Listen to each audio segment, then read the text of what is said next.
I reached out to the Pershing County Sheriff's Office today just to see if they had any updates in this mysterious Burning Man case. And unfortunately, they said they have no updates, but they are urging the public to come forward with any information they might have. They say that no piece of information is too small. And I've covered enough of these cases to know that law enforcement always tells the public, hey, if you know something, if you saw something, give us a tip, help us out. But in this case is different. Okay? They're not just saying, hey, if you know anything, let us know, just as a common form of procedure. No, they actually need help. In some cases, law enforcement and investigators, they kind of just reach out for help for the hell of it. They don't really want the help. They don't really want the public giving them any information. In this case, they need the help. They need any help they can get. And they're running into a lot of walls because a lot of people from Burning Man don't want to speak about what happened to Burning Man. And speaking of, I'm sure that you guys have seen some interesting characters in my comments when I make these videos. There's a lot of people who I've never seen in my comment section before coming here getting really defensive when I mention that there's like a cultish-like aspect to Burning Man. There's people in the comment sections that get mad when I compare Burning Man to a cult. There's also a lot of people who get upset when I mention people using drugs at Burning Man. For some reason, I don't know, I guess they think they're running cover. They're trying to convince my subscribers that everyone is sober at Burning Man, when we know that couldn't be farther from the truth. It's laughable. But that's what we're dealing with just in my comments. So imagine what law enforcement is dealing with. Law enforcement is dealing with people trying to cover this situation up. They're trying to block the truth from coming out. And luckily, now that Burning Man is over and people have dispersed, some people are coming forward feeling more comfortable to speak out because apparently, I don't know what it is. They say it's not a cult, but for some reason, everyone was scared to talk about this case while Burning Man was still going on. And yeah, after this guy was murdered, they kept raving. They kept partying. And then they left. They didn't tell the police anything while they were there, but once they left, now they're kind of coming out and they're kind of talking because I guess they were either scared or intimidated to say anything at that festival. So that's kind of weird to me, but I'm sure you'll see some weirdos down in the comment section making excuses for all of the wild stuff that happens out there. And to be clear, I'm not trying to judge anyone for anything. If I was at Burning Man, I would not be there sober. Now, I wouldn't even think of trying half of the stuff these people are on, but I wouldn't be sober. Let's just say that.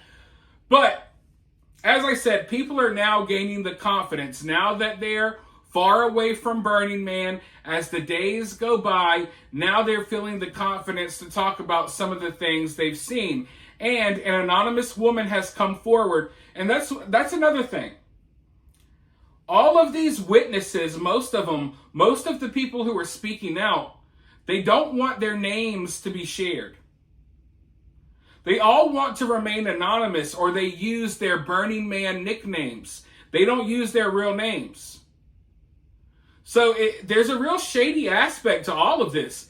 And I keep saying it, I keep pointing it out. And I know most of you all get it, but there's some people who still don't get it. But anyway, an anonymous woman has come forward talking about what she saw that day.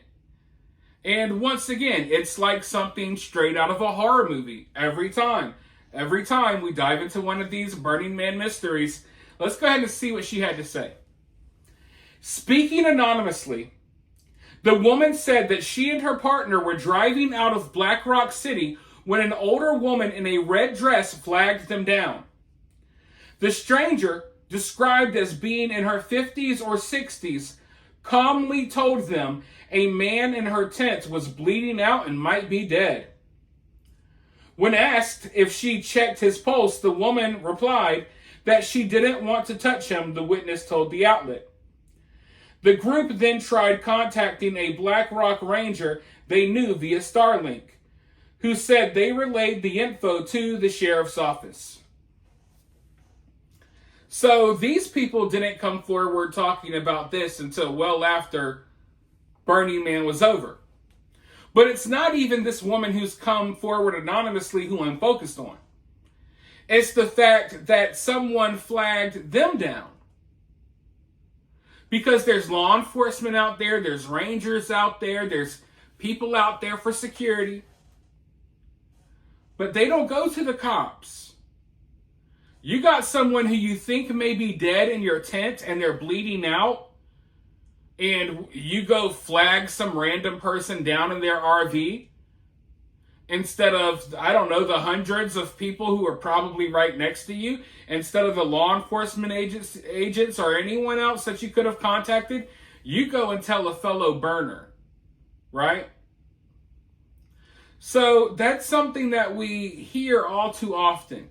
And that's something we've seen a lot in this case, where there's this hesitancy to get law enforcement involved, even when you got someone dying, bleeding out in your tent. The first thing they want to do is, oh, I'm going to go tell another burner. I'm going to go tell my Burning Man friend in this RV that someone's dying in my tent. I'm not going to go to this ranger myself. I'm not going to go to the police. I'm not going to go here. Right?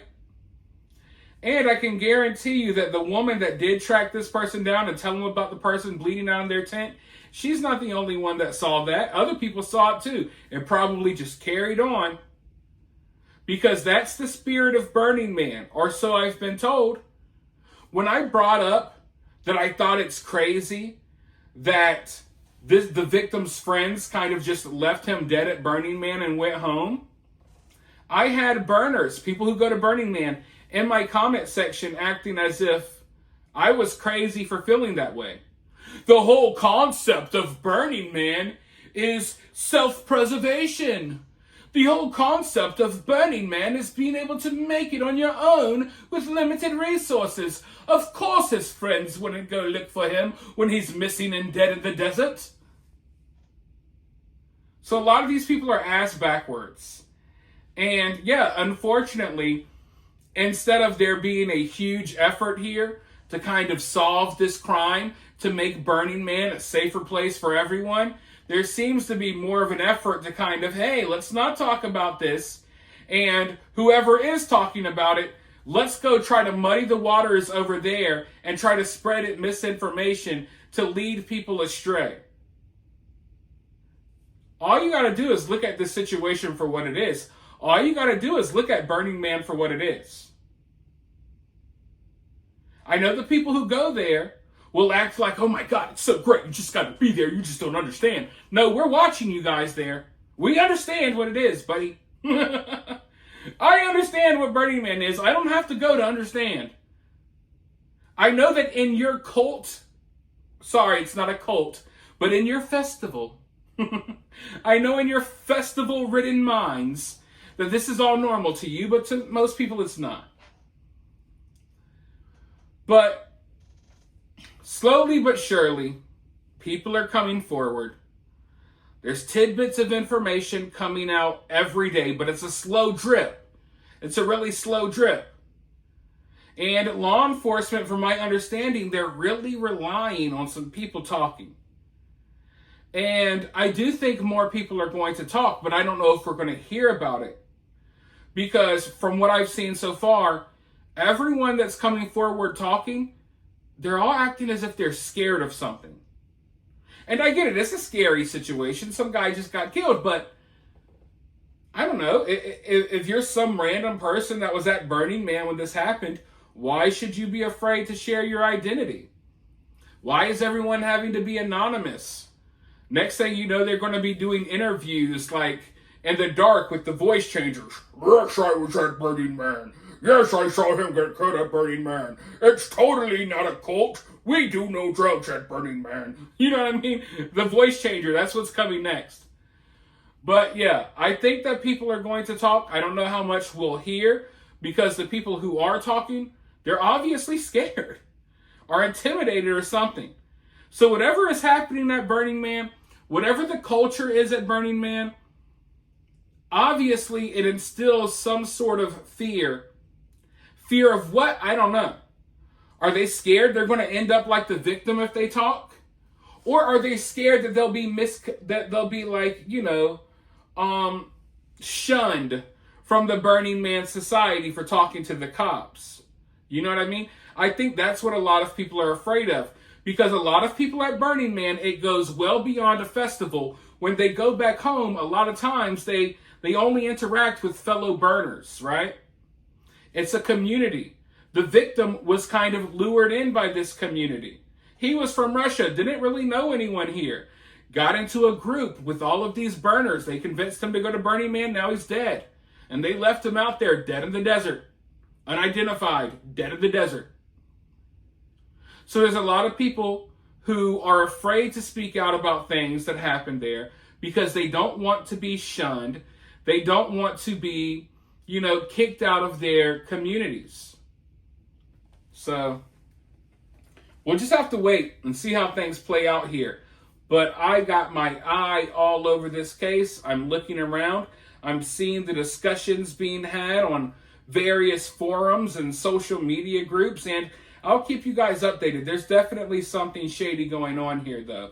For now, you guys let me know what you think about it, though, down in the comments below. While you're down there, hit that thumbs up, hit that subscribe, ring that notification bell, and I'll talk to you all very soon in the next one.